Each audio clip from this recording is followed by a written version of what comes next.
Selamat datang di Perpus Audio Harry Potter dan Tahanan Azkaban, penerbit PT Gramedia Pustaka Utama. Bab 9, Kekalahan yang Menyedihkan. Profesor Dumbledore menyuruh semua anak Gryffindor kembali ke aula besar. 10 menit kemudian mereka disusul anak-anak Hufflepuff, Ravenclaw, dan Slytherin, yang semuanya tampak amat kebingungan. Para guru dan aku perlu mengadakan pemeriksaan menyeluruh di kastil. Profesor Dumbledore menjelaskan kepada mereka sementara Profesor McGonagall dan Flitwick menutup semua pintu masuk ke aula besar. Demi keselamatan kalian sendiri, kalian terpaksa harus menginap di sini. Aku ingin para prefek menjaga semua pintu masuk ke aula ini dan aku menunjuk ketua murid laki-laki dan perempuan untuk menjadi penanggung jawab. Gangguan dalam bentuk apapun harus segera dilaporkan kepadaku. Dia menambahkan kepada Percy, yang kelihatan amat bangga dan berlagak penting. Kirim kabar lewat salah satu hantu. Saat akan meninggalkan aula, Profesor Dumbledore berhenti sejenak dan berkata, "Oh ya, kalian akan memerlukan." Satu lambaian santai tangannya membuat meja-meja panjang bertebangan merapat ke dinding. Satu lambaian lagi dan di lantai langsung bertebaran ratusan kantong tidur ungu yang empuk. "Selamat tidur," kata Profesor Dumbledore, lalu menutup pintu di belakangnya.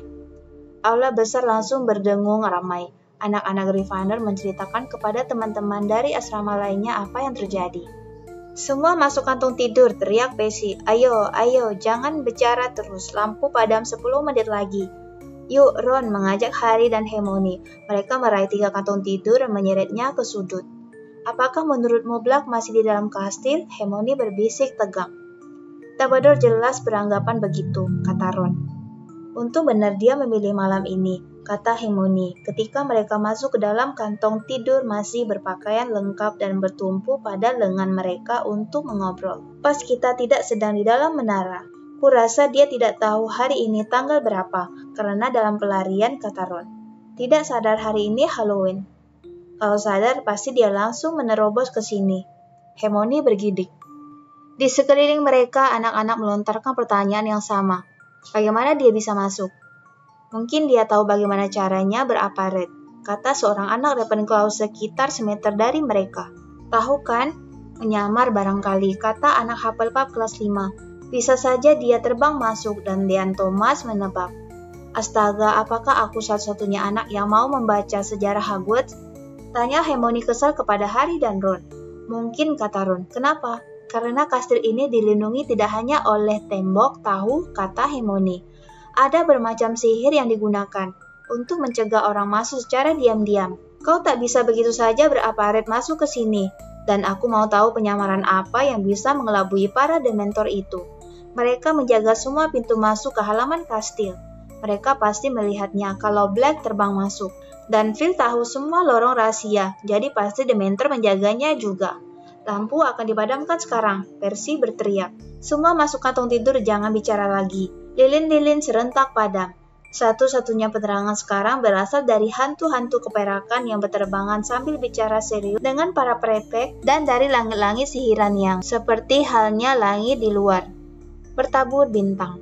Semua itu ditambah bisik-bisik yang masih memenuhi aula, membuat Harry merasa seakan dia tidur di luar, diembus angin sepoi.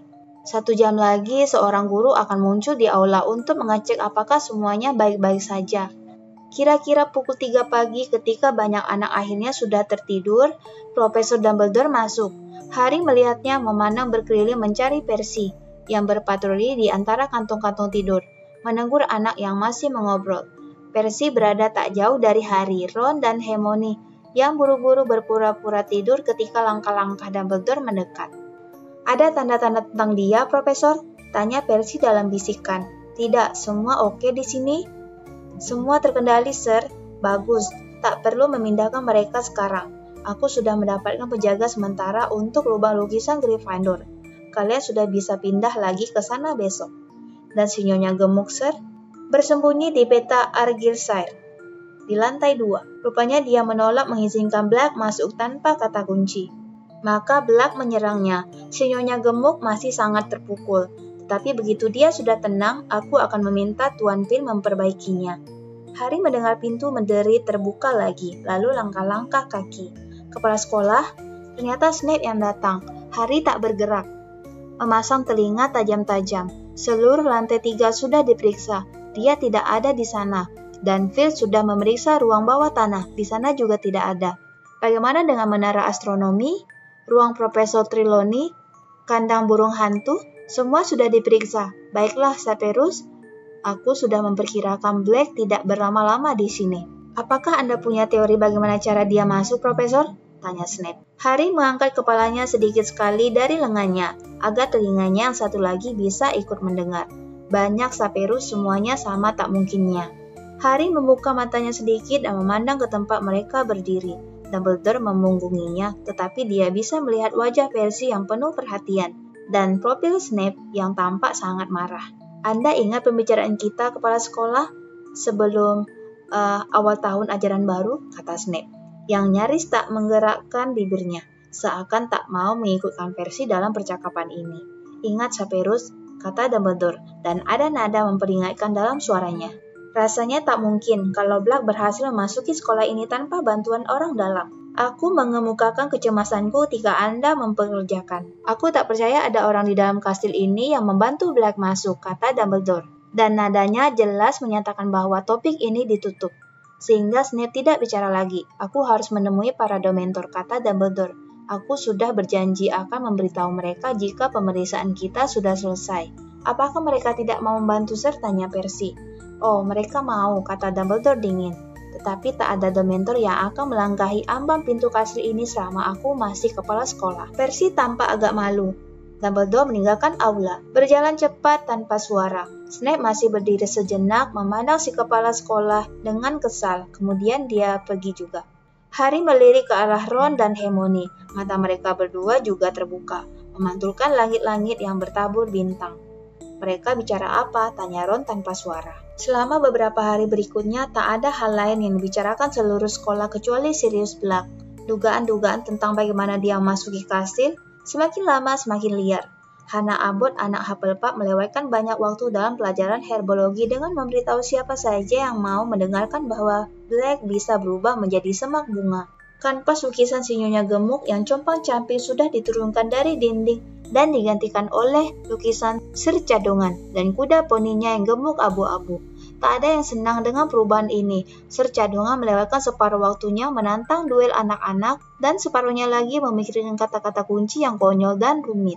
Dia mengganti kata kunci paling sedikit 2 kali sehari. Dia gila, kata Seamus Finnegan jengkel kepada Percy. Tak bisakah diganti orang lain saja? Tak ada lukisan lain yang malu, kata Percy. Semua ketakutan oleh kejadian yang dialami si Nyonya Gemuk. Sir Cadongan satu-satunya yang cukup berani untuk menjadi sukarelawan. Tetapi bagi Harry, si Cadongan ini cuma masalah kecil. Sekarang dia diawasi dengan ketat.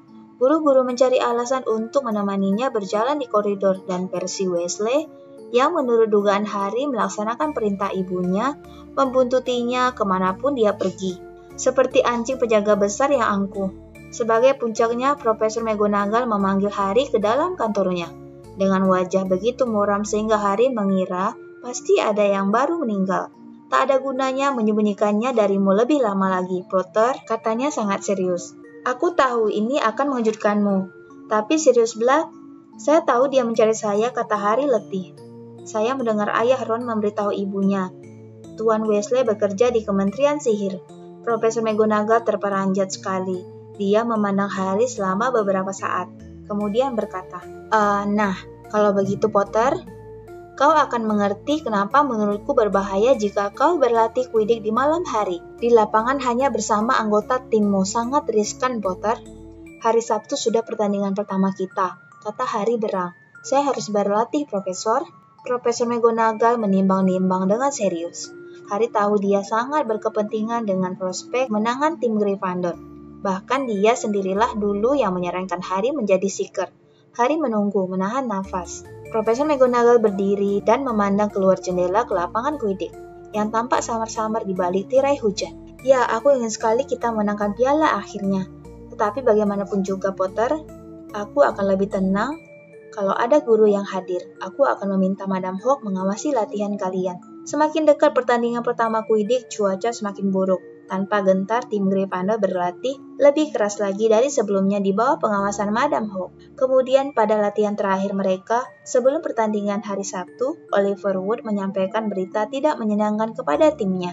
Kita tidak akan bermain melawan Slytherin, katanya tampak sangat berang. Finn baru saja menemuiku. Sebagai gantinya kita melawan Hufflepuff. Kenapa? Seru seluruh anggota timnya bersamaan. Alasan Finn adalah karena lengan sikil mereka belum sembuh, kata Wood. Mengertakkan gigi dengan marah, tapi jelas sekali kenapa mereka mundur. Mereka tak mau bermain dalam cuaca buruk begini, mengira kesempatan mereka akan berkurang. Sepanjang hari itu angin bertiup amat kencang dan turun hujan lebat. Dan saat Wood berbicara, mereka mendengar gelegar guru di kejauhan. Tangan Malfoy tidak apa-apa, kata Harry berang, dia cuma pura-pura. Aku tahu tapi kita tidak dapat membuktikannya, kata Wood getir. Dan selama ini kita melatih langkah-langkah itu untuk menghadapi Slytherin. Sekarang ternyata kita melawan Hufflepuff, dan gaya mereka sangat berbeda. Mereka punya kapten baru merangkap Seeker, Cedric Diggory. Angelina, Alicia, dan Katie tiba-tiba terkikik. Apa? Tanya Wood. Mengernyit melihat mereka malah senang. Cowok jangkung yang cakep itu kan? Kata Angelina. Gagah dan pendiam, kata Katie. Dan mereka mulai terkikik lagi. Dia pendiam karena merangkai 2 kata saja tak bisa, kata Fred habis sabar. Heran, kenapa kau cemas, Oliver? Hufflepuff kan lawan yang enteng. Terakhir kali kita berhadapan dengan mereka, baru 5 menit main. Harry sudah berhasil menangkap Snape, ingat? Waktu itu kita main dalam kondisi yang lain sama sekali. Teriak Wood, matanya agak mendelik. Diggory membuat tim mereka kuat. Dia Seeker yang hebat. Aku sudah khawatir kalian akan menanggapi enteng begini. Kita tak boleh lengah. Kita harus berkonsentrasi ke tujuan kita. Slytherin mencoba menjegal kita.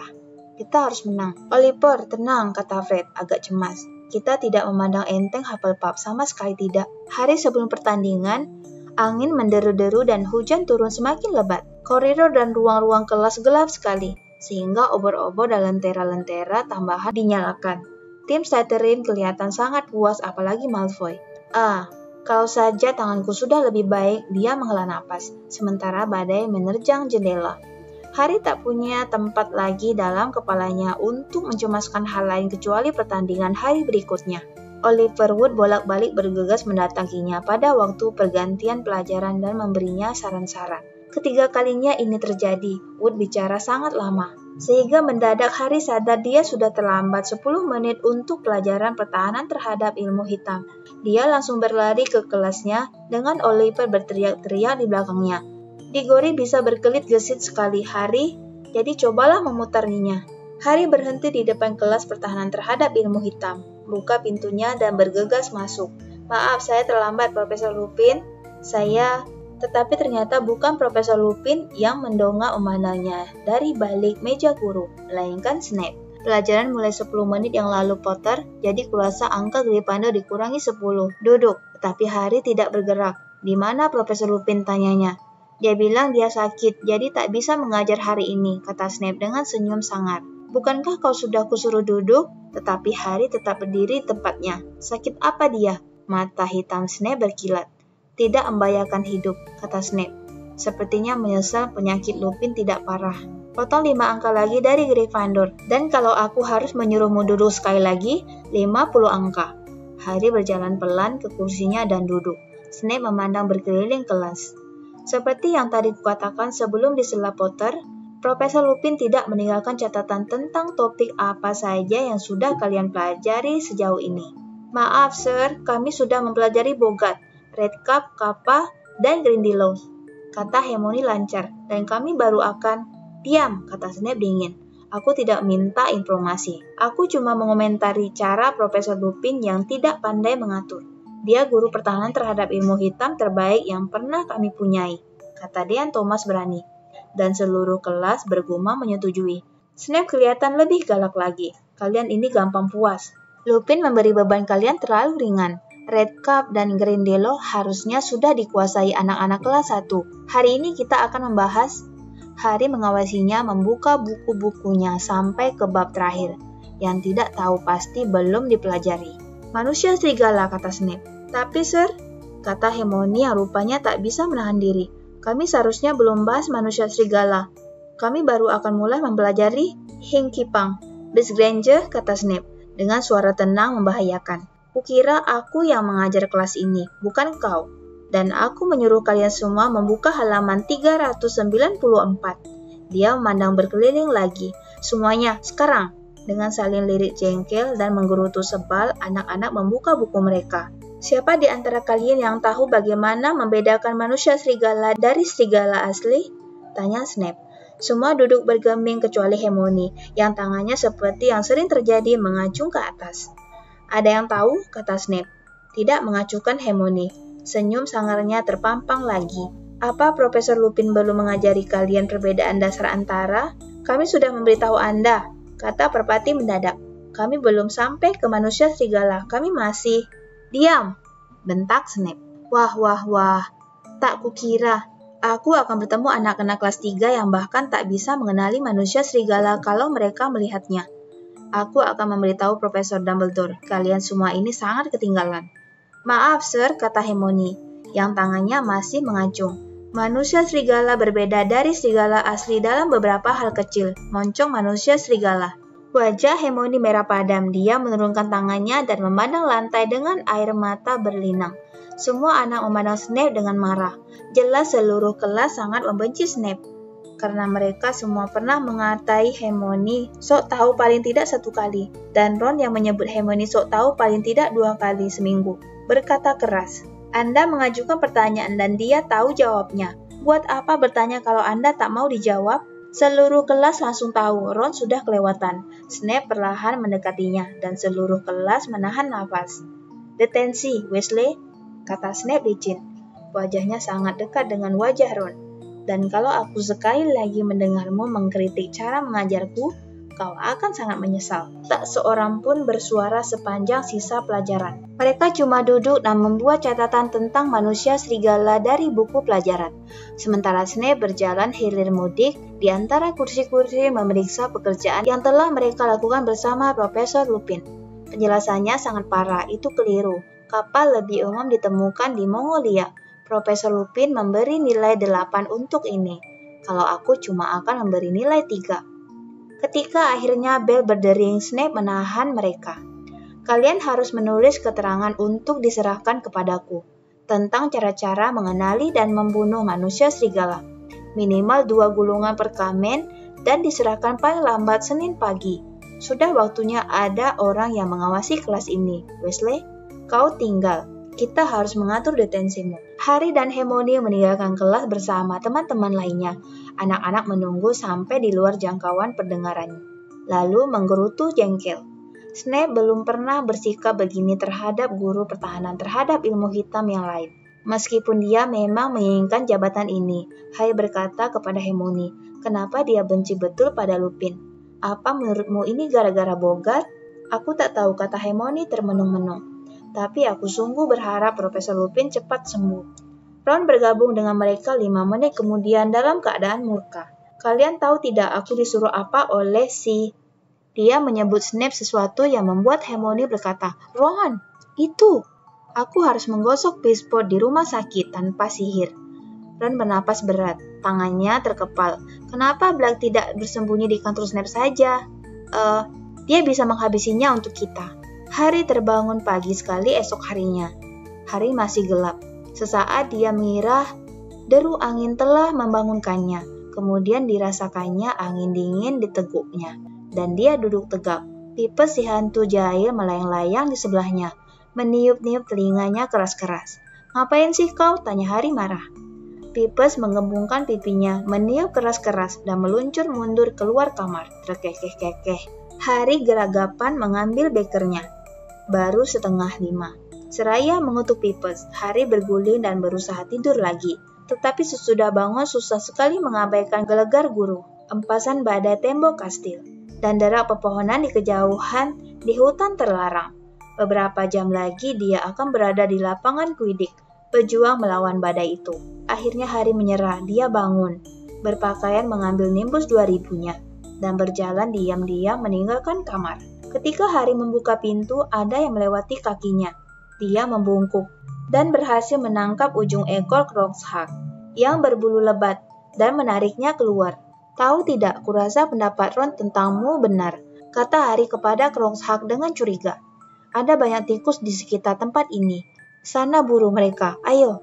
Dia menambahkan, mendorong Crookshanks dengan kakinya supaya kucing itu menuruni tangga spiral. Jangan ganggu Scabbers. Badai terdengar lebih keras dari ruang rekreasi. Tapi Harry tahu pertandingan tak akan dibatalkan. Pertandingan Quidditch tidak dibatalkan hanya karena soal kecil semacam hujan badai disertai guru dan petir. Meskipun demikian, Harry sudah mulai merasa sangat khawatir. Wood telah menunjukkan anak yang bernama Cedric Diggory di koridor. Diggory anak kelas 5 dan tubuhnya jauh lebih besar daripada Harry. Seeker biasanya ringan dan gesit, tetapi berat badan Diggory akan menguntungkan dalam cuaca seperti ini.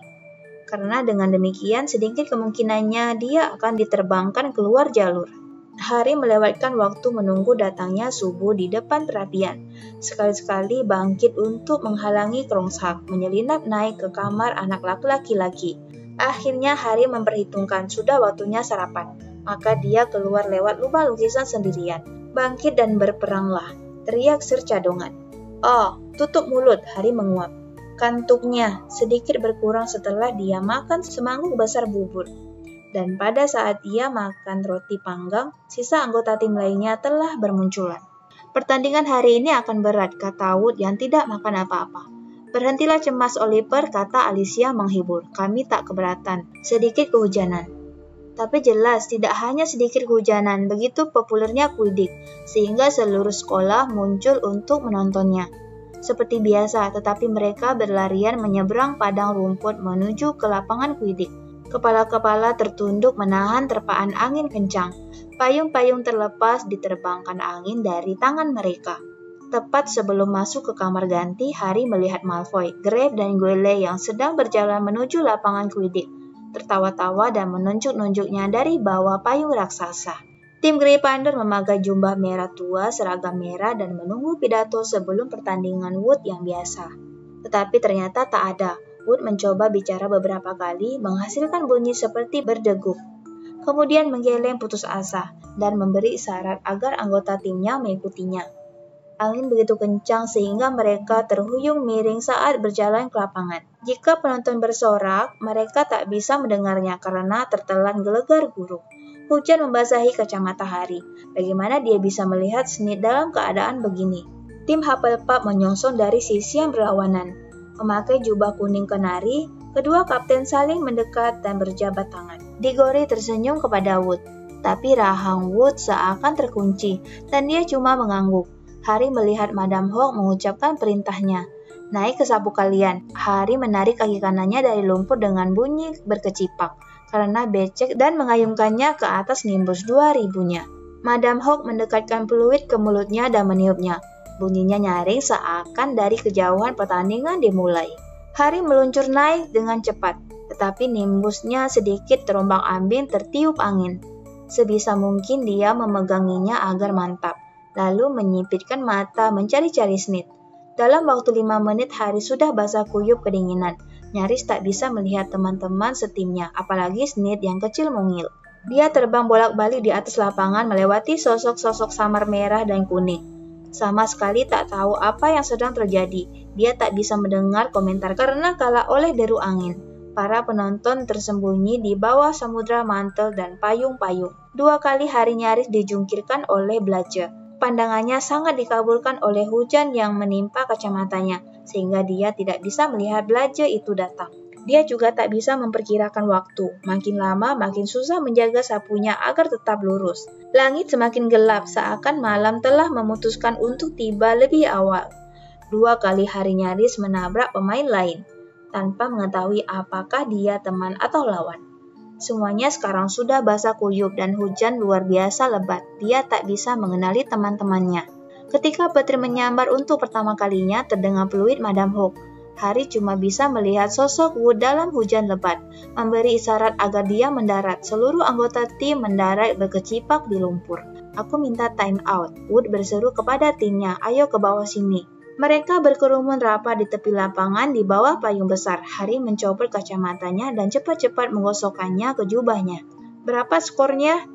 Kita unggul 50 angka, kata Wood. Tapi kalau kita tidak segera mendapatkan Snitch, kita akan main sampai malam.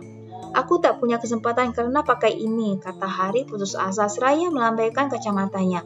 Tepat saat itu Hermione muncul di balik bahunya. Dia berkerudung mantelnya. Dan herannya, wajahnya berseri-seri. Aku punya ide, Harry. Berikan padaku kacamatamu cepat. Harry menyerahkan kacamatanya kepada Hermione dan seluruh tim memandang takjub. Hermione menyentuh kacamata itu dengan tongkatnya dan berkata, "Impervious." Nah, katanya, menyerahkan kembali kacamata itu kepada Harry. Kacamatamu sekarang akan menolak air. Wood sangat berterima kasih sampai tampaknya mau mencium Hermione. Brilian, katanya serak kepada Hermione yang berbalik dan menghilang di antara para penonton. Oke, tim, ayo kita berjuang. Mantra Hermione berhasil. Harry masih kaku kedinginan. Tak pernah sebasah kujub itu seumur hidupnya. Tetapi dia bisa melihat penuh tekad baru dia mendesak sapunya menerobos cuaca buruk. Memandang ke segala arah mencari-cari Snitch. Menghindari belaja, melesat membungkuk di bawah Diggory yang terbang ke arah berlawanan. Terdengar gelegar guruh lagi diikuti oleh sambaran petir. Keadaan makin lama makin berbahaya. Harry perlu segera mendapatkan Snitch. Dia berbalik bermaksud terbang ke tengah lapangan, tetapi saat itu sambaran petir menerangi tribun dan Harry melihat sesuatu yang langsung mengacaukan pikirannya. Siluet anjing besar berbulu yang jelas terpeta berlatar belakangkan langit. Duduk tak bergerak di deretan tempat duduk paling atas yang kosong. Tangan Harry yang kebas tergelincir pada gagang sapu dan nimbusnya merosot lebih dari 1 meter. Menggeleng mengibaskan poni yang basah dari matanya. Dia menyipitkan mata memandang tribun lagi. Anjing itu sudah lenyap. Harry, terdengar teriakan merana Wood dari gawang Gryffindor. Harry, di belakangmu. Harry memandang berkeliling dengan lihat. Cedric Diggory sedang meluncur ke arahnya. Dan setitik emas mungil berkilau di udara berguyur hujan di antara mereka. Tersentak panik, Harry membungkuk sampai datar di atas sapunya dan melesat menuju Snitch itu. Ayo, dia berseru kepada nimbusnya. Sementara hujan melecut wajahnya lebih cepat lagi. Tetapi aneh sekali, kesunyian mengerikan menyebar di seluruh stadion. Seakan Harry mendadak tuli. Apa yang terjadi? Dan kemudian gelombang rasa dingin mengerikan yang sudah dikenalnya menyapunya. Merasukinya tepat saat dia menyadari ada yang bergerak di lapangan di bawah. Sebelum sempat berpikir, Harry mengalihkan pandangan dari Snitch dan menunduk ke bawah. Paling sedikit 100 Dementor berdiri di bawah. Wajah mereka yang tersembunyi terarah kepadanya. Rasanya seakan air beku naik memenuhi dadanya, mengiris organ-organ dalam tubuhnya. Dan kemudian Harry mendengarnya lagi. Ada yang berteriak menjerit di dalam kepalanya, seorang perempuan. Jangan Harry, tolong, jangan Harry. Minggir kau. Perempuan bodoh, minggir, jangan Harry, tolong jangan, ambil saja aku, bunuh aku sebagai gantinya. Kabut putih berputar dan membekukan memenuhi otak Harry. Sedang apa dia? Kenapa dia terbang? Dia harus membawa wanita itu akan mati, dia akan dibunuh. Harry terjatuh menembus kabut sedingin es. Jangan Harry, tolong, kasihani dia, terdengar tawa nyaring. Perempuan itu menjerit dan Harry tak ingat apa-apa lagi. Untung tanahnya lembek, kukira dia mati, tapi bahkan kacamatanya pun tidak pecah. Harry bisa mendengar suara-suara itu berbisik-bisik, tapi dia tak bisa memahaminya. Dia tak tahu di mana dia, atau bagaimana dia bisa sampai di sini, atau apa yang dilakukannya sebelum tiba di sini. Yang dia tahu hanyalah sekujur tubuhnya sakit semua, seakan dia habis dihajar. Itu hal paling mengerikan yang pernah kulihat sepanjang hidupku. Paling mengerikan, sosok hitam berkerudung, dingin, jeritan. Matahari membuka. Dia terbaring di rumah sakit, di sayap kastil. Tim Quidditch Gryffindor berlumur lumpur dari kepala sampai ke kaki, mengerumuni tempat tidurnya. Ron dan Hermione juga ada. Basah kuyup seakan baru naik dari dalam kolam renang. Harry, kata Fred, yang pucat pasi di balik lumpurnya. Bagaimana perasaanmu? Rasanya memori Harry seperti kaset yang dicepatkan petir Grim, Snitch, dan para Dementor. Apa yang terjadi? Tanyanya sambil duduk begitu mendadak sampai mereka semua terperangah. Kau terjatuh, kata Fred. Pasti ada. Berapa ya? 15 meter. Kau mengira kau meninggal, kata Alicia gemetar. Hermione mengeluarkan suara seperti mendecit. Matanya merah sekali. Tapi pertandingannya, kata Harry. Apa yang terjadi? Apa akan diulang? Tak ada yang menjawab. Harry mendadak menyadari hal mengerikan yang pastilah sudah terjadi. Kita tidak kalah, Diggory mendapatkan snitnya, kata George tepat sesudah kau jatuh. Dia tidak menyadari apa yang terjadi. Ketika dia menoleh dan melihatmu tergeletak di tanah, dia berusaha membatalkannya. Dia juga menginginkan pertandingan ulang. Tapi mereka menang dengan fair. Bahkan Wood pun mengakuinya.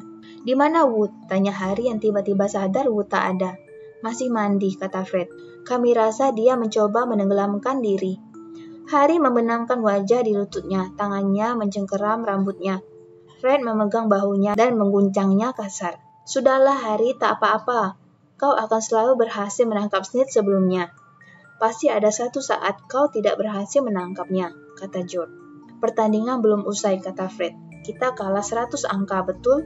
Jadi kalau Hufflepuff kalah dari Ravenclaw dan kita mengalahkan Ravenclaw dan Slytherin, Hufflepuff harus kalah paling tidak 200 angka, kata George. Tetapi kalau mereka mengalahkan Ravenclaw, tak mungkin Ravenclaw terlalu kuat. Tapi kalau Slytherin kalah dari Hufflepuff, semua tergantung dari angkanya, dengan batas 100 entah untuk siapapun. Harry berbaring diam, tidak berkata sepatah kata pun. Mereka telah kalah. Untuk pertama kalinya, pertandingan Quidditch yang dimainkannya kalah. Kira-kira 10 menit kemudian, Madame Pomfrey datang untuk menyuruh mereka meninggalkan Harry agar bisa beristirahat. Kami akan datang menengokmu lagi nanti, kata Fred. Jangan menghukum diri sendiri, Harry. Kau masih sikat terbaik yang pernah kami punyai. Teman-teman setimnya beriringan keluar, meninggalkan lumpur. Madame Pomfrey menutup pintu di belakang mereka, dengan pandangan mencela. Ron dan Hermione mendekat ke tempat tidur Harry. Dumbledore marah sekali, kata Hermione nyaring. Belum pernah aku melihatnya semurka itu. Dia berlari ke lapangan saat kau terjatuh, melambaikan tongkatnya, dan kau seperti melambat sebelum menghantam tanah. Kemudian dia memutar tongkatnya ke arah para Dementor, meluncurkan sinar perak kepada mereka.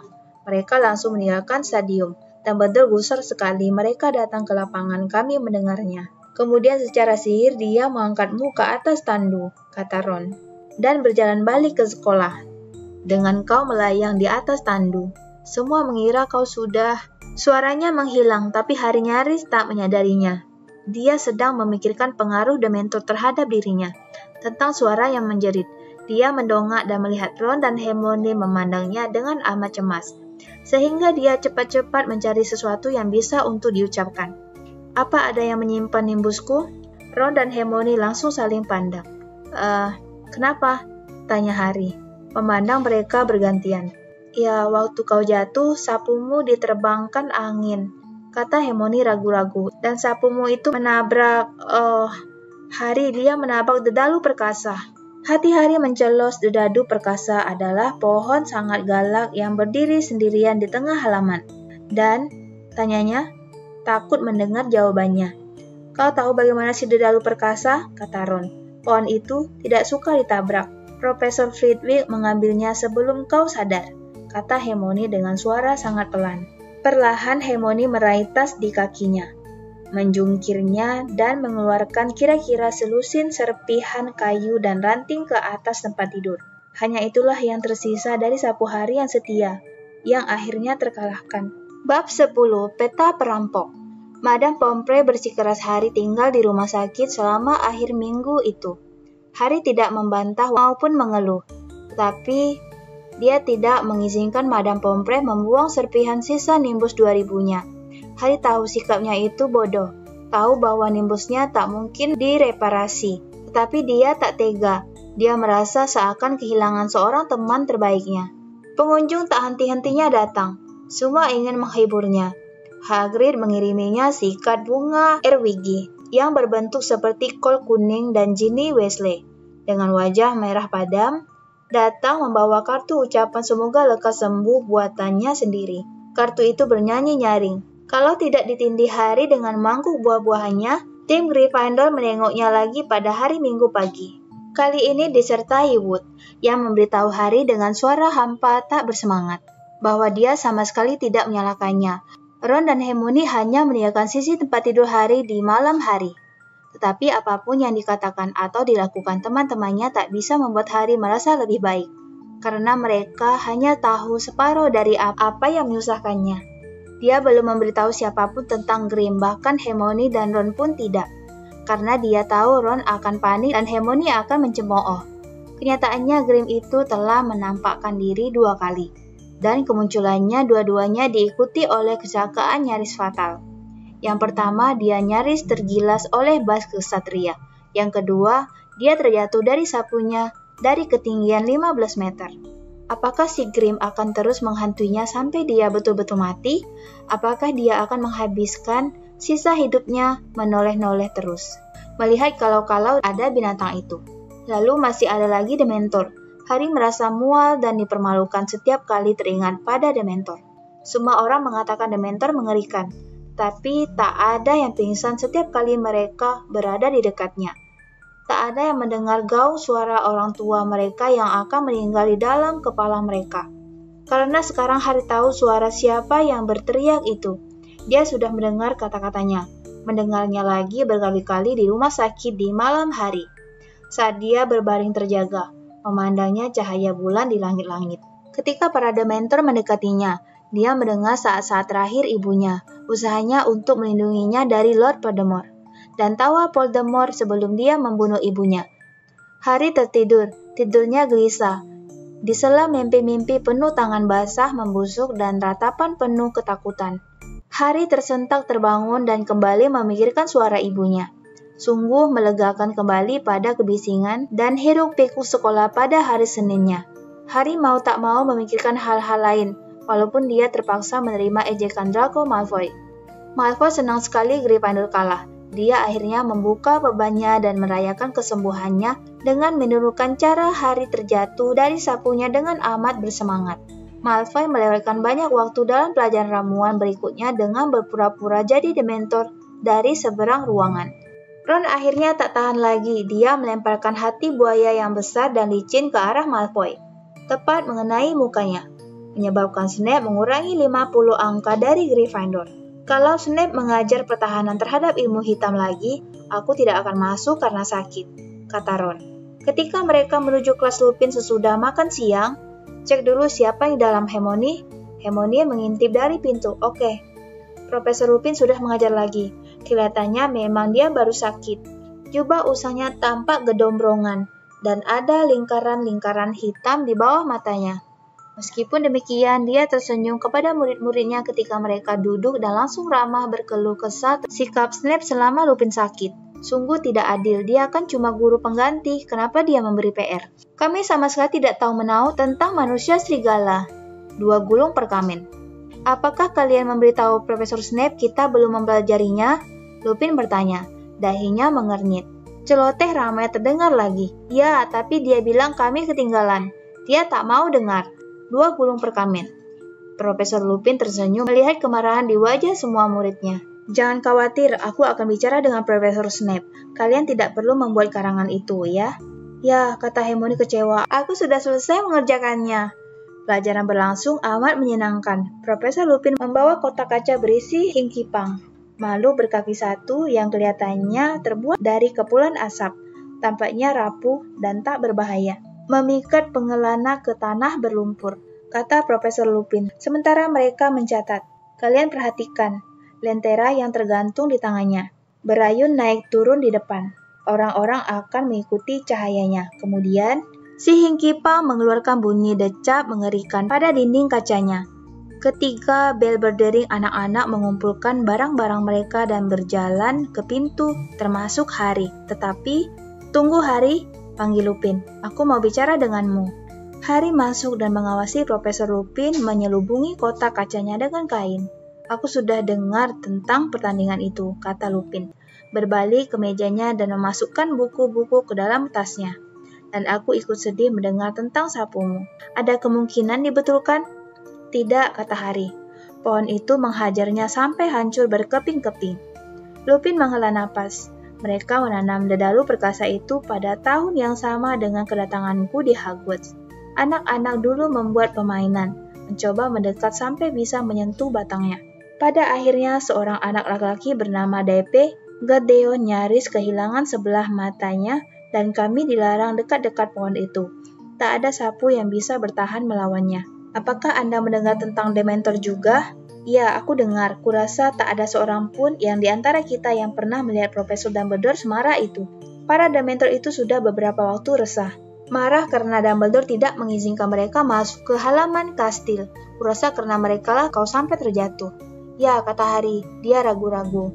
Dan kemudian pertanyaan yang ingin ditanyakan terlontar begitu saja sebelum dia bisa menahan diri. Kenapa mereka mempengaruhi saya seperti itu? Apakah saya... Tidak ada hubungannya dengan kelemahan, kata Profesor Lupin tajam, seakan dia bisa membaca pikiran Harry. Dementor mempengaruhimu lebih hebat daripada orang lain karena ada horor di masa lalumu yang tidak dialami orang lain. Secercah sinar matahari menerobos masuk kelas, menyinari rambut kelabu Lupin dan kerut-kerut di wajahnya yang masih muda. Dementor termasuk makhluk paling jahat yang ada di muka bumi ini. Mereka menduduki tempat-tempat yang paling gelap dan kotor. Mereka senang pada kehancuran dan keputusasaan. Mereka menyedot kedamaian, harapan, dan kebahagiaan dari udara di sekitar mereka. Bahkan Muggle merasakan kehadiran mereka, walaupun tak bisa melihatnya. Kalau kita berada terlalu dekat dengan Dementor, semua perasaan senang, semua kenangan membahagiakan akan tersedot dari dalam diri kita. Kalau bisa, Dementor akan hidup darimu cukup lama sampai kau menjadi sesuatu seperti mereka. Tak berjiwa dan jahat. Yang tersisa dalam dirimu hanyalah dan pengalaman terburuk dalam hidupmu. Harry, cukup untuk membuat siapa saja terjatuh dari sapunya. Kau tak perlu malu. Kalau mereka mendekati saya, Harry memandang ke meja Lupin. Lehernya sakit seperti tersumbat. Saya bisa mendengar Voldemort membunuh ibu saya. Lupin membuat gerakan dengan tangannya seakan dia akan memegang bahu Harry, tapi tak jadi. Sejenak hening kemudian, kenapa mereka harus datang ke pertandingan? Tanya Harry getir. Mereka lapar, kata Lupin dingin, menutup tasnya dengan keras. Dumbledore tidak mengizinkan mereka masuk ke halaman sekolah, maka mereka kehabisan suplai manusia sebagai mangsa.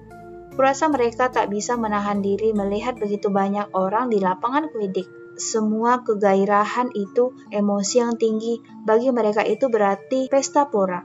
Azkaban pastilah mengerikan sekali, gumam Harry. Lupin mengangguk suram.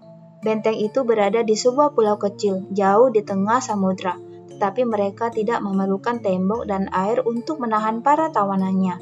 Mereka semua sudah terpenjara dalam kepala mereka sendiri, tak sanggup memikirkan satu hal pun yang menyenangkan.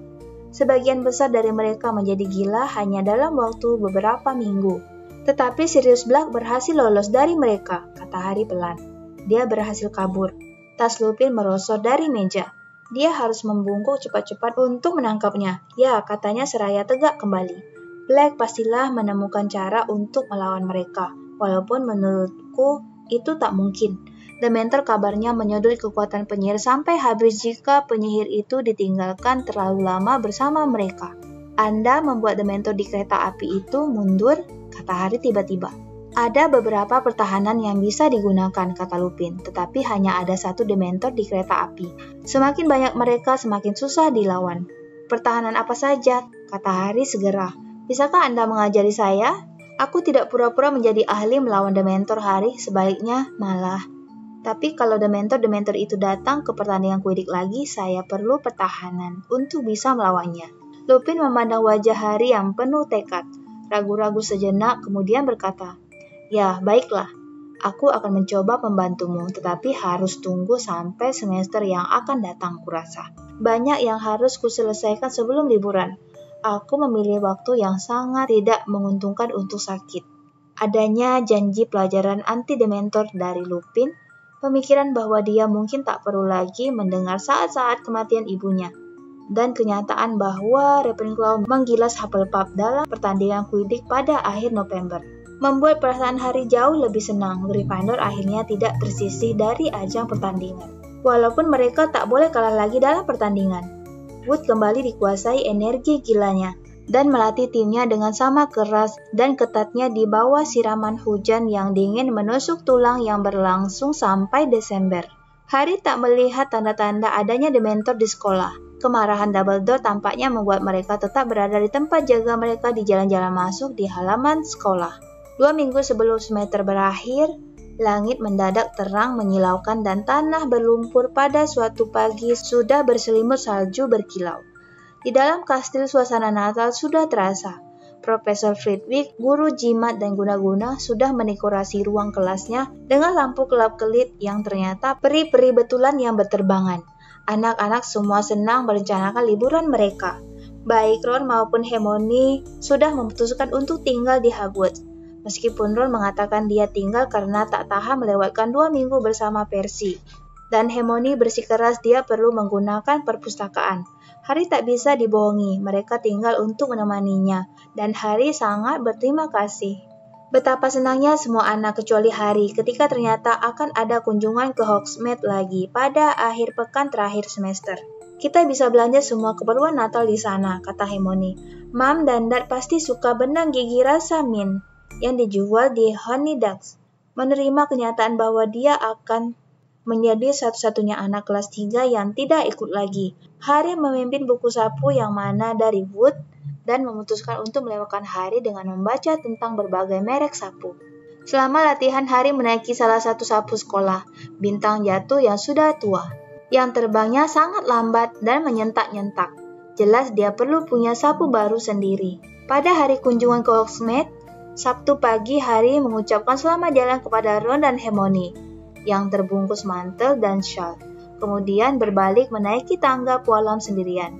Kembali ke menara Gryffindor, salju sudah turun di luar jendela, dan kastil kosong serta amat sepi. Psst, Harry! Harry menoleh, setengah jalan di koridor lantai 3, dan melihat Fred dan George mengintipnya dari balik patung nenek sihir bongkok bermata satu. Kalian ngapain? Tanya Harry ingin tahu. Kenapa kalian tidak ke Hogsmeade? Kami mau memberimu sedikit kegembiraan sebelum pergi, kata Fred, mengedip misterius. Sini, Fred mengganggu ke arah ruang kelas kosong di sebelah kiri patung bermata satu.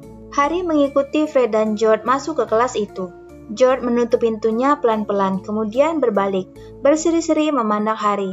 Hadiah Natal yang kami berikan lebih awal, Harry, katanya. Fred menarik keluar sesuatu dari dalam mantelnya dengan penuh gaya dan meletakkannya di atas salah satu meja.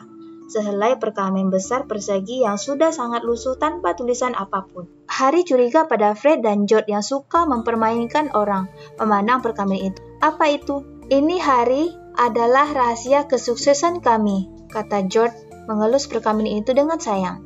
Berat sekali bagi kami menghadiahkannya padamu, kata Fred. Tetapi semalam kami memutuskan kau lebih memerlukannya daripada kami.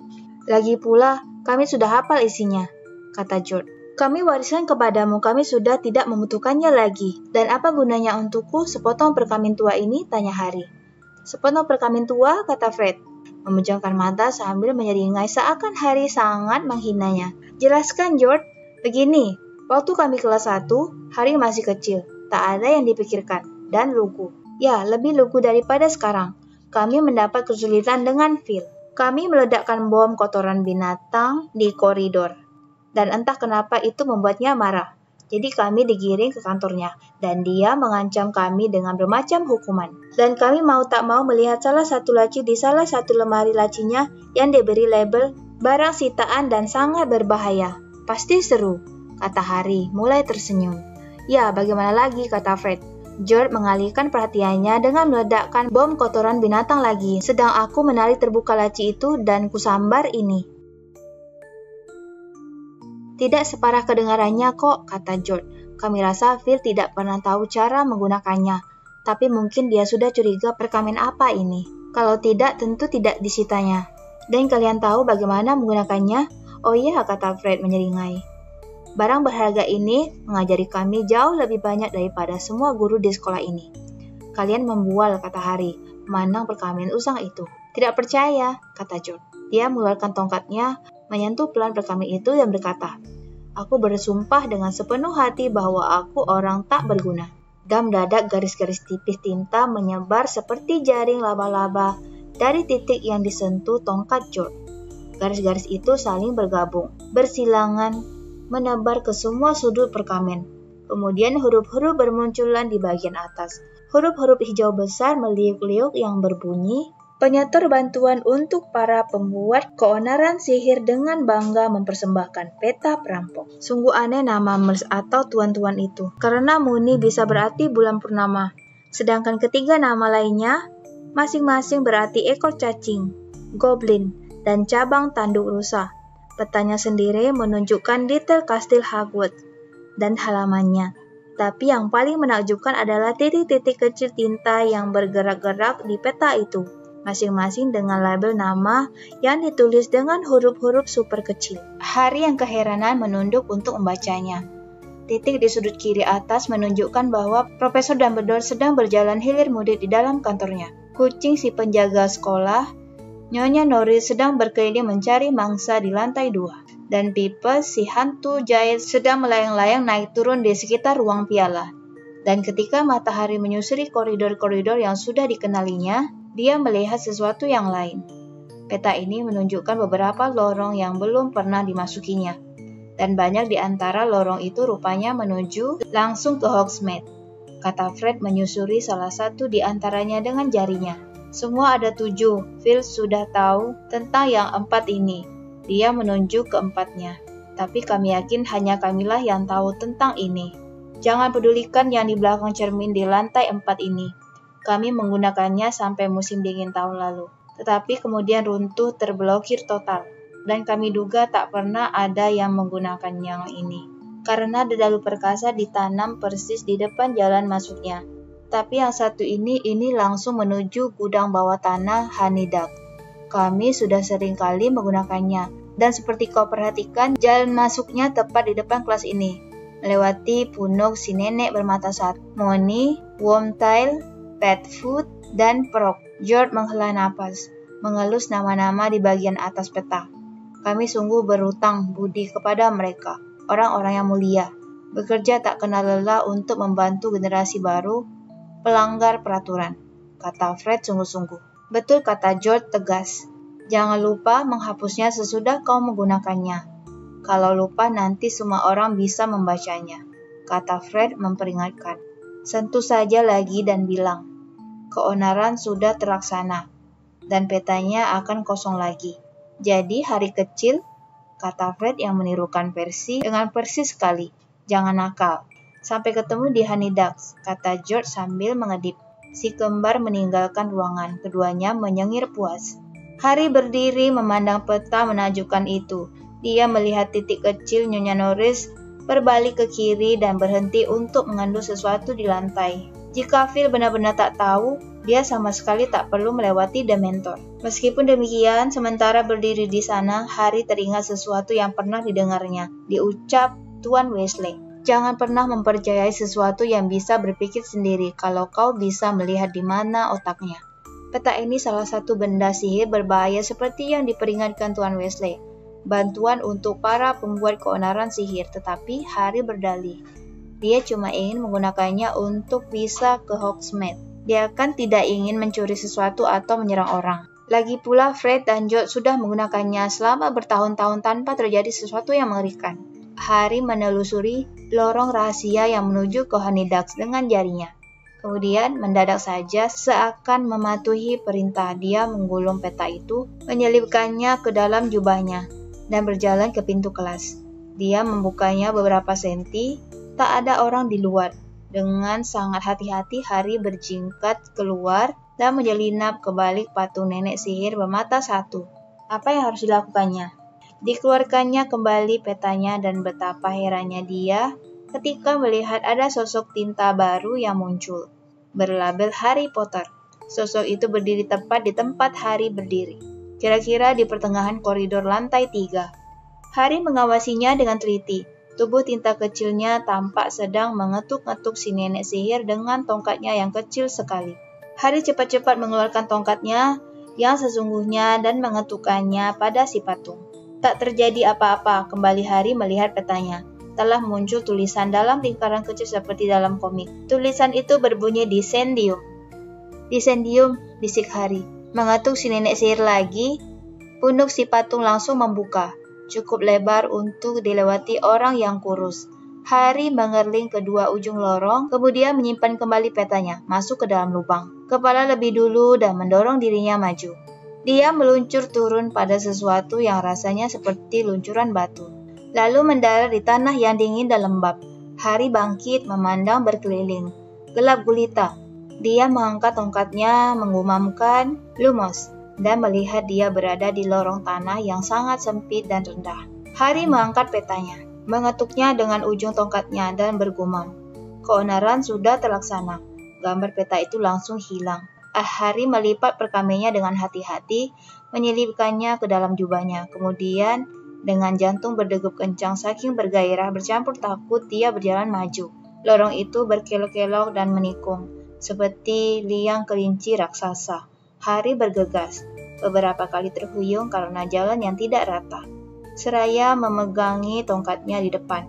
Perlu waktu lama sekali, tapi pikiran akan bisa mengunjungi Honeydukes membuatnya bertahan. Setelah kira-kira 1 jam berjalan, lorong itu mulai menanjak.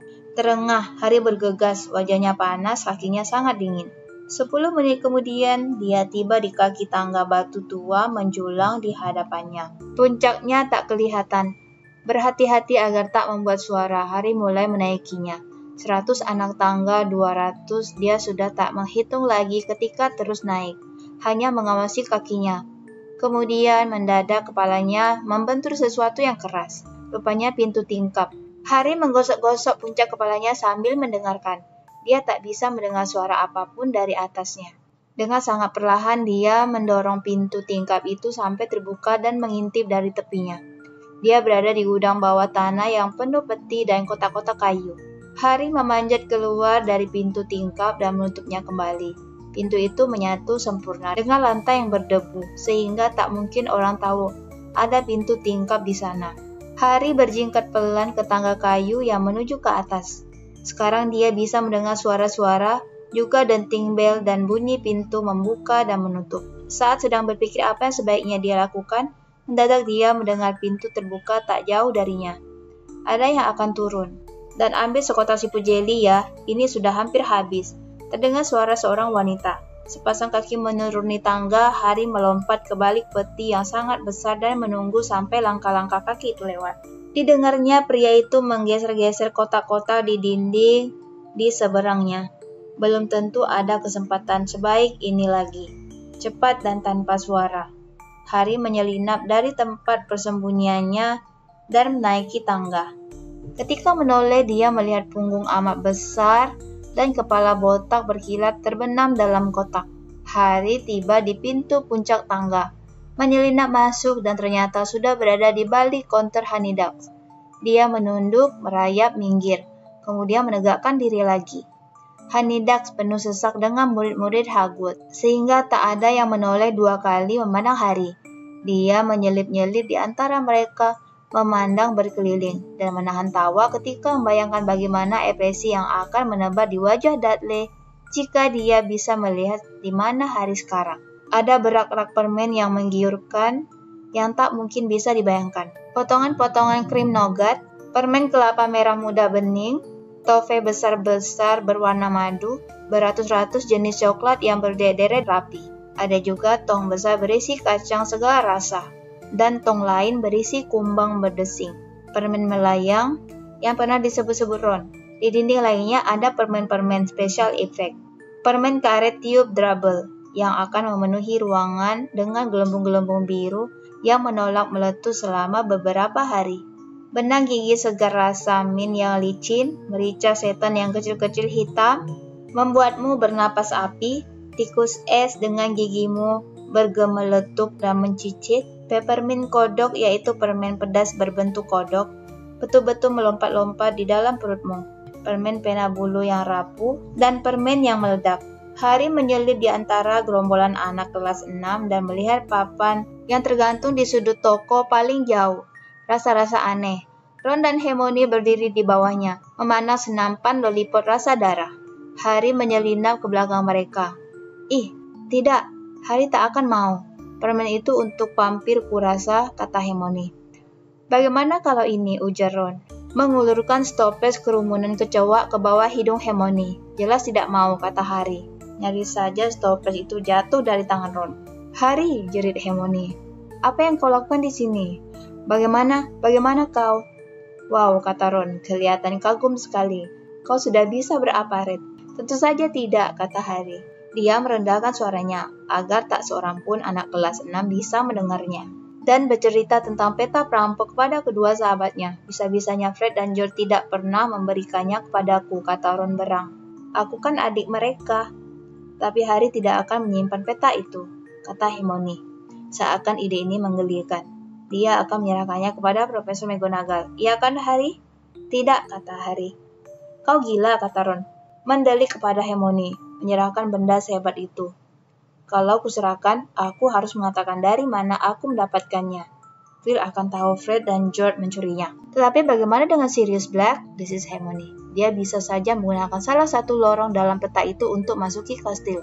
Para guru harus tahu. Dia tak mungkin masuk lewat lorong-lorong itu, kata Harry cepat-cepat. Ada 7 lorong rahasia di peta itu, kan? Fred dan George memperkirakan Phil sudah tahu keempat di antaranya. Dan 3 lainnya salah satu sudah runtuh. Jadi, tak ada yang bisa melewatinya. Satunya lagi di depan jalan masuknya ada pohon dedalu perkasa. Jadi, kau tak akan bisa keluar dari situ. Dan yang baru saja kupakai, ya, susah untuk melihat jalan masuknya yang ada di gudang bawah tanah. Jadi, kecuali dia tahu lorong itu ada. Harry ragu-ragu bagaimana jika Black ternyata tahu akan adanya lorong itu. Tapi Ron berdeham penuh arti dan menunjuk ke pengumuman yang ditempelkan di balik pintu toko permen itu.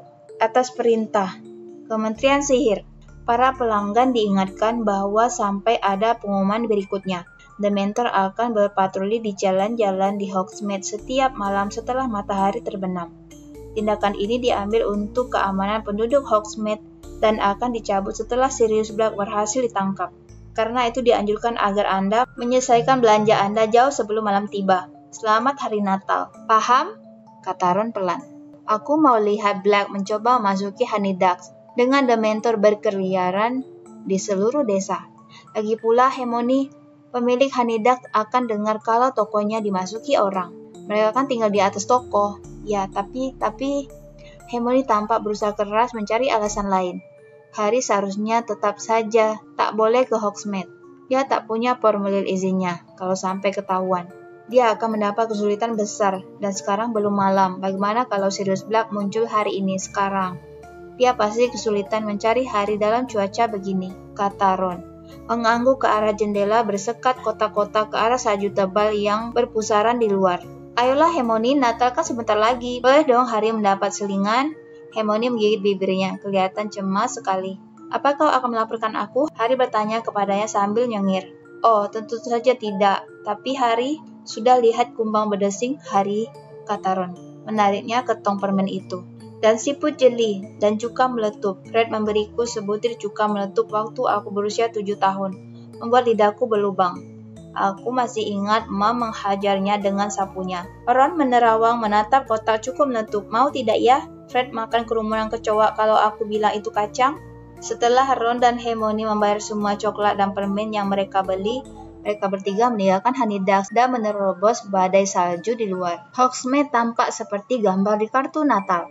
Pondok-pondok dan toko-toko kecilnya yang beratap lalang diselimuti lapisan salju. Di depan pintu-pintunya ada rangkaian holly yang melingkar di untayan lilin sihir bergantungan di pepohonan. Harry gemetar kedinginan, dia tidak memakai mantel seperti kedua temannya. Mereka berjalan dengan kepala menunduk, menentang angin. Ron dan Hermione berteriak bergantian dari balik syal mereka.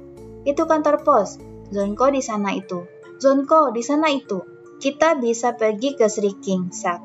Begini saja, kata Ron. Giginya bergemeletup. Bagaimana kalau kita minum butterbeer di Three Broomstick? Harry mau sekali. Angin bertiup kencang dan tangannya sudah beku. Maka mereka menyeberang jalan dan beberapa menit kemudian sudah memasuki tempat minum yang mungil itu. Tempat itu padat sekali, bising, hangat, dan berasap. Seorang wanita montok berwajah manis sedang melayani serombongan penyihir kasar dan gaduh di konter. Aku yang beli minumannya ya? Dia menambahkan, wajahnya merona kemerahan. Harry dan Hermione berjalan ke bagian belakang ruangan. Di sana di antara jendela dan pohon Natal indah yang tegak di sebelah perapian. Ada satu meja kecil kosong. Ron menyusul 5 menit kemudian membawa 3 cangkir besar butterbeer panas berbuih. Selamat Natal, katanya riang, mengangkat cangkirnya. Harry menghirup minumannya. Ini minuman paling lezat dan pernah dicicipinya. Minuman ini menghangatkan sekujur tubuhnya dari dalam. Mendadak tiupan angin membuat rambutnya berkibar. Pintu Three Broomstick terbuka lagi. Harry memandang lewat bibir cangkirnya dan tersedak. Profesor McGonagall dan Flitwick baru saja memasuki tempat minum itu dalam pusaran butir-butir salju. Segera diikuti oleh Hagrid, yang sedang asik bicara dengan laki-laki pendek gemuk memakai topi hijau jeruk limau dan jubah bergaris, Cornelius Fudge, Menteri Sihir. Serentak Ron dan Hermione meletakkan tangan di atas kepala Harry, memaksanya turun dari kursi dan masuk ke kolong meja, dengan butterbeer masih menetes dari bibirnya. Harry meringkuk bersembunyi, memeluk cangkir kosongnya dan mengawasi kaki-kaki para guru dan Fudge bergerak ke arah counter, berhenti dan kemudian berbelok dan berjalan lurus ke arahnya. Di atasnya Hermione berbisik, "Mobiliar bus." Pohon Natal di sebelah meja mereka terangkat beberapa senti dari lantai, melayang minggir, dan mendarat pelan bunyi plak pelan di depan meja mereka, menyembunyikan mereka dari pandangan, memandang melewati celah-celah dahan-dahan lebat di bagian bawah. Harry melihat 4 pasang kaki kursi bergerak mundur dari meja persis di sebelah meja mereka. Kemudian mendengar gumam dan desahan napas guru-guru dan Menteri Sihir sementara mereka duduk. Berikutnya dia melihat sepasang kaki lain memakai sepatu hijau toska bertumit tinggi dan mendengar suara wanita. "Gillywater botol kecil. Pesananku," terdengar suara Profesor McGonagall. 4 cangkir Mead panas. Mead adalah minuman alkohol yang terbuat dari madu. "Aku Rosmerta," kata Hagrid. "Sirup ceri dan soda dengan es dan payung." Kata Profesor Flitwick, mendecapkan bibirnya. "Jadi pesanan Anda pastilah rum karun merah ini, Pak Menteri?" "Terima kasih, Rosmerta manis." Terdengar suara Fudge. "Senang sekali bertemu denganmu lagi. Pesanlah minuman untukmu sendiri. Ayo minum bersama kami." "Terima kasih banyak, Pak Menteri." Harry melihat sepatu berkilau bertumit tinggi itu menjauh dan kembali lagi. Jantungnya berdegup kencang sekali. Kenapa tak terpikir olehnya bahwa ini akhir pekan terakhir semester untuk para guru juga? Dan berapa lama mereka akan duduk di situ? Dia perlu waktu untuk menyelinap kembali ke Honeydukes. Kalau mau kembali ke sekolah malam ini. Kaki Hermione di sebelahnya bergerak cemas. Harry melihat bagian bawah tubuh gemuk Fudge berputar di kursinya, seakan dia sedang mengecek kalau ada yang mencuri dengar. Kemudian dia berkata pelan, "Apalagi kalau bukan Sirius Black. Kau pasti sudah dengar apa yang terjadi di sekolah Halloween yang lalu." "Saya memang mendengar desas-desus," Madame Rosmerta mengaku. "Apa aku memberitahu seluruh rumah minum?" "Hagrid," kata Profesor McGonagall jengkel. "Apakah menurut Anda Black masih di sekitar sini, Pak Menteri?" bisik Madame Rosmerta. "Aku yakin," ujar Fudge pendek.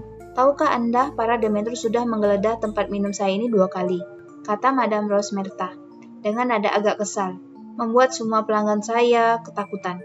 Mereka membuat bisnis lesu, Pak Menteri." "Rosmerta manis, aku juga sama tidak sukanya kepada mereka seperti kau," kata Fudge. "Salah langkah. Tapi langkah ini diperlukan, tak menguntungkan, tapi mau apa lagi? Aku baru saja bertemu beberapa dari mereka. Mereka gusar terhadap Dumbledore. Dia tak mengizinkan mereka masuk ke halaman sekolah." "Pantasnya tidak," kata Profesor McGonagall tajam. "Bagaimana kami bisa mengajar kalau horor itu berkeliaran di sekolah?" Dengar, cicit Profesor Flitwick yang mungil, yang kakinya menggantung di atas lantai. "Bagaimanapun juga," tangkis Fudge, "mereka berada di sini untuk melindungi kalian semua dari sesuatu yang jauh lebih buruk. Kita semua tahu apa yang bisa dilakukan Black." "Tahukah kalian, aku masih sulit mempercayainya," kata Madame Rosmerta menerawang. Dari semua yang menyeberang ke golongan hitam, sama sekali tak terpikir olehku Sirius Black. Maksudku, aku masih ingat waktu dia masih murid Hogwarts. Kalau kalian memberitahu setelah besar nanti dia akan jadi seperti ini, aku akan bilang kalian pasti kebanyakan minum." "Yang kau tahu tak ada separuhnya, Rosmerta," kata Fudge tajam. "Hal paling buruk yang dilakukannya tak banyak diketahui orang." "Hal paling buruk?" ujar Madame Rosmerta. Suaranya penuh keingintahuan. "Lebih buruk daripada membunuh orang-orang malang itu. Maksud Anda?" "Betul," kata Fudge. "Aku tak percaya apa yang bisa lebih buruk dari itu." "Kau bilang kau ingat waktu dia masih murid Hogwarts, Rosmerta," gumam Profesor McGonagall. "Ingatkah kau siapa sahabat baiknya?" "Tentu saja," kata Madame Rosmerta, seraya tertawa kecil. "Tak pernah melihat yang satu tanpa yang lain, kan? Mereka sering sekali berada di sini. Oh, mereka selalu membuatku tertawa. Kocak sekali mereka, Sirius Black dan James Potter." Cangkir Harry terjatuh dengan bunyi dentang keras. Ron menendang Harry. "Tepat," kata Profesor McGonagall. "Black dan Potter, pimpinan gerombolan kecil mereka. Keduanya sangat pintar, tentu saja. Luar biasa pintar, malah tapi kurasa tak pernah kita punya sepasang pengacau seperti itu. Entahlah, keke Hagrid. Fred dan George Weasley bisa jadi saingan mereka. Kau bisa mengira Black dan Potter kakak beradik. Celetuk Profesor Flitwick. Tak terpisahkan. Tentu saja mereka tak terpisahkan. Komentar Fudge. Potter mempercayai Black lebih dari semua temannya yang lain. Tak ada yang berubah ketika mereka lulus dan meninggalkan sekolah. Black menjadi pendamping pengantin pria ketika James menikahi Lily. Kemudian mereka menunjukkan sebagai wali Harry. Harry sama sekali tak tahu, tentu saja. Bayangkan betapa tersiksanya dia kalau sampai tahu. Karena Black ternyata bergabung dengan kau tahu siapa. Bisik Madame Rosmerta. Bahkan lebih buruk dari itu, sayang. Fudge merendahkan suaranya dan meneruskan dengan bisik-bisik. Tak banyak yang tahu bahwa James dan Lily Potter sadar kau tahu siapa mengejar mereka. Dumbledore yang tentu saja bekerja tak kenal lelah menentang kau tahu siapa, punya sejumlah mata-mata yang berguna. Salah satu memberi kisikan kepadanya, dan Dumbledore langsung memperingatkan James dan Lily. Dia menyarankan agar mereka bersembunyi, tentu saja susah menyembunyikan diri dari kau tahu siapa. Dumbledore memberitahu mereka bahwa kesempatan terbaik mereka adalah mantra Fidelius. Bagaimana cara kerja nyatanya, Madame Rosmerta? Terengah saking tertariknya, Profesor Flitwick berdaham. Mantra yang rumit sekali, katanya, dengan suara kecil seperti mencicit. Intinya adalah penyembunyian rahasia secara sihir di dalam diri satu orang yang terpilih, yang disebut penjaga rahasia.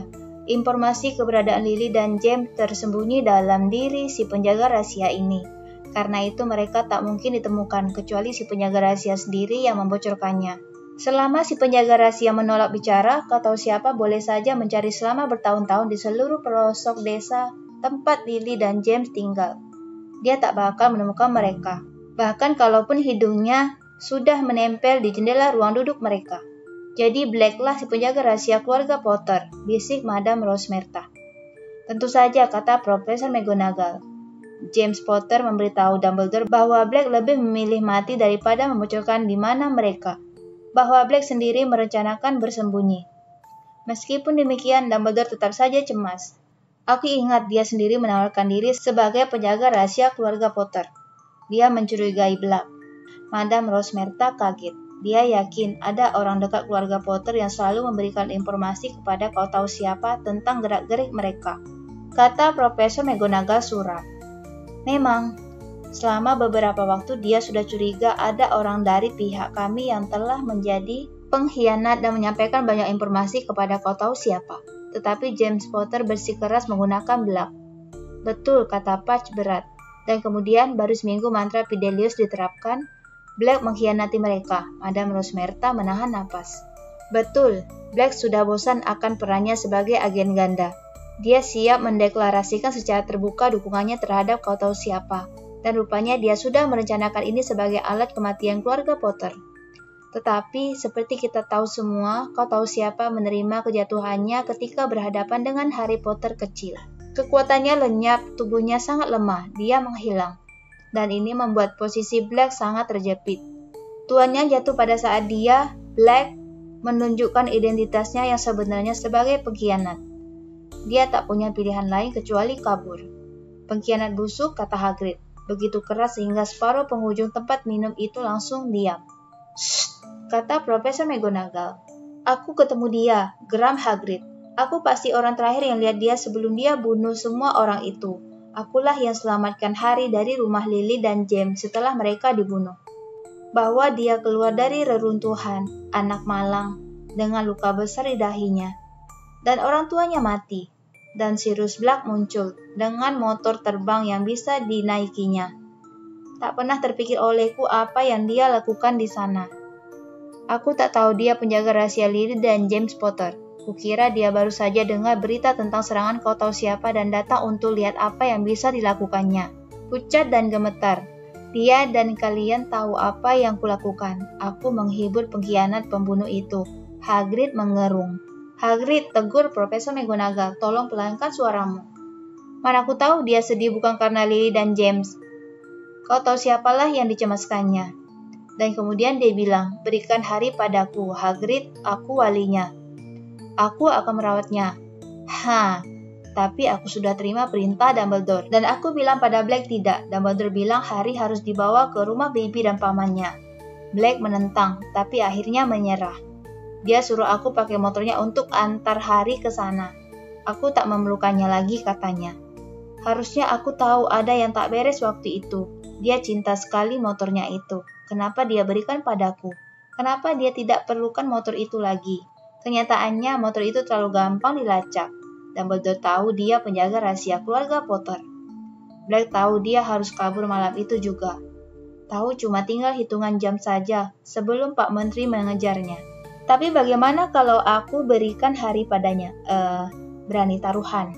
Harry pasti dijatuhkan dari motornya ke laut di tengah perjalanan. Anak sahabat baiknya. Tapi kalau penyihir menyeberang ke sihir hitam, tak ada lagi orang ataupun barang yang berarti baginya. Sunyi lama setelah Hagrid mengakhiri ceritanya. Kemudian Madame Rosemer berkata puas. Tetapi dia tidak berhasil kaburkan, Kementerian Sihir berhasil menangkapnya dari hari berikutnya. Sayang sekali tidak, kata Fudge getir. Bukan kami yang menemukannya, melainkan si kecil Peter Pettigrew, salah satu teman James Potter yang lain. Jelas sangat terpukul oleh kesedihannya, dan tahu bahwa Black lah si penjaga rahasia keluarga Potter. Pettigrew mengejar Black. Pettigrew anak gemuk pendek yang selalu mengikuti mereka di Hogwarts. Madame Rosmerta menegaskan, dia menganggap Black dan Potter sebagai pahlawan, kata Profesor McGonagall. Tidak termasuk kelas mereka dalam hal kepintaran. Aku sering agak galak kepadanya. Kalian bisa bayangkan bagaimana aku menyesali sikapku itu sekarang. Suara Profesor McGonagall sengau seakan mendadak dia pilek. Sudahlah Minerva, kata Fudge lembut. Pettigrew meninggal sebagai pahlawan. Para saksi Muggle tentu saja menceritakan kepada kami bagaimana Pettigrew menyudutkan Black. Kami lalu menghapus ingatan mereka akan peristiwa itu. Para Muggle bilang Pettigrew terseduh-seduh. Lily dan James serius. Tega benar kau. Dan kemudian dia mengambil tongkatnya. Ya, tentu saja Black lebih cepat. Pettigrew hancur berkeping-keping. Profesor McGonagall membuang ingus dan berkata tersendat. Anak bodoh, anak tolol. Dia selalu payah dalam duel. Seharusnya dia membiarkan kementerian yang mengambil tindakan. Kalau aku yang ketemu Black lebih dulu dari Pettigrew, aku tak akan pakai tongkat. Akan betul sampai lepas tangan dan kakinya. Geram Hagrid. Kau tak tahu apa yang kau bicarakan, Hagrid? Kata Fudge tajam. Tak ada yang bisa bertahan menghadapi Black yang sudah tersudut. Kecuali penyihir penyerang tepat sasaran anggota pasukan penegak hukum sihir yang terlatih. Waktu itu aku menjabat Menteri Muda di Departemen Bencana Sihir. Dan aku salah satu yang pertama berada di tempat kejadian setelah Black membantai orang-orang itu. Aku tak akan pernah melupakannya. Aku masih memimpikannya kadang-kadang. Lubang besar di tengah jalan. Begitu dalam sampai meletakkan saluran pembuangan limbah di bawah. Tubuh bergelimpangan di mana-mana. Para Muggle menjerit-jerit. Dan Black berdiri tertawa terbahak-bahak. Dengan apa yang tersisa dari sosok Pettigrew di depannya. Seonggok jubah berlumur darah dan beberapa potongan kecil. Suara Fudge mendadak berhenti. Terdengar bunyi 5 orang membuang ingus. Nah, begitu ceritanya Rosmerta, kata Fudge tersendat. Black ditangkap oleh 20 anggota patroli penegak hukum sihir dan Pettigrew dianugerahi Order of Merlin, kelas pertama, yang kurasa bisa menjadi hiburan bagi ibunya. Black dikurung di Azkaban sejak saat itu. Madame Rosmerta mengembuskan napas panjang. Apa betul dia gila, Pak Menteri? Ingin sekali aku bisa mengiyakan pertanyaanmu, kata Fudge perlahan. Aku yakin kekalahan tuanya membuatnya kacau selama beberapa saat. Pembunuhan Pettigrew dan semua Muggle itu adalah tindakan orang yang tersudut dan putus asa kejam. Tak ada gunanya. Tetapi aku bertemu Black dalam inspeksiku yang terakhir ke Azkaban. Kalian tahu, sebagian besar narapidana di sana duduk ngoceh sendiri dalam kegelapan. Omongan mereka kacau. Tetapi aku kaget sekali melihat betapa normalnya Black tampaknya. Dia bicara cukup rasional kepadaku. Sungguh membuatku lemas. Kau akan mengira dia cuma bosan. Dengan dingin dia bertanya apakah aku sudah selesai membaca koranku. Dia bilang dia ingin mengisi teka-teki silangnya. Ya, aku heran sekali. Betapa kecilnya pengaruh Dementor terhadapnya. Padahal dia salah satu yang paling ketat dijaga di tempat itu. Dementor-dementor di depan pintunya siang dan malam. Tetapi menurut Anda apa tujuan dia kabur? Tanya Madame Rosmerta. Astaga Pak Menteri, dia berusaha bergabung dengan Anda tahu siapa ya? Aku berani bilang itulah. Tujuan akhirnya, kata Patch berusaha mengelak. Tapi kami berharap bisa menangkap Black jauh sebelum itu terlaksana. Harus kukatakan, kau tahu siapa? Yang sendirian tanpa teman masih lumayan. Tetapi beri dia abdinya yang paling setia. Dan aku bergidik memikirkan betapa cepatnya dia akan berjaya lagi. Terdengar bunyi gelas beradu dengan papan. Ada yang meletakkan gelasnya. Cornelius, kalau kau akan makan malam dengan kepala sekolah, lebih baik kita kembali ke kastil sekarang, kata Profesor McGonagall. Sepasang demi sepasang kaki-kaki di depan Harry menyangga berat pemiliknya sekali lagi. Tepi-tepi jubah melambai dalam pandangan dan tumit tinggi sepatu Madame Rosmerta yang berkilauan menghilang ke balik konter. Pintu Three Broomstick terbuka lagi. Hujan salju menerobos masuk lagi dan para guru itu lenyap. Harry! Wajah Ron dan Hermione muncul di kolong meja. Mereka berdua hanya bisa memandangnya, tak bisa berkata apa-apa.